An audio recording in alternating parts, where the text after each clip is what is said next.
আজকে যে রাজধানীতে শিক্ষকদের ওপর জলকামান মারলো, তো এটা কি ঠিক করছে? নিশ্চয়ই না।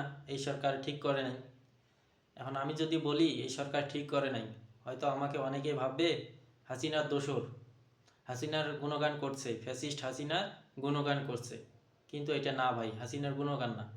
আমরা যদি হাসিনার মতো সেই ফ্যাসিস্ট হাসিনার মতো পুনরাবৃত্তি করি সব ঘটনার, তাহলে তো আমরা হাসিনার থেকে আলাদা হতে পারলাম না, ফ্যাসিস্ট হাসিনার থেকে আলাদা হতে পারলাম না। সেই ফ্যাসিস্ট হাসিনার মতো যদি কার্যকলাপ করে এখন আমরা বলি যে এটাই ভালো এটাই ভালো, আর সেটা বলা যাবে না, বললেই হবে যে ফ্যাসিস্ট হাসিনার গুণগান গাচ্ছে, এটা ঠিক না। আমরা কেন শিক্ষকদের ওপর জলকামান মারব? তাদেরকে সচিবালয় নিয়ে যায়, ডেকে নিয়ে যেয়ে বলতে পারে, ভালো মন্দ সব কিছু বলবে। এভাবে জলকামান মারানোর বা ছুড়ানোর জন্য এটা আমি মোটেও ঠিক মনে করি না।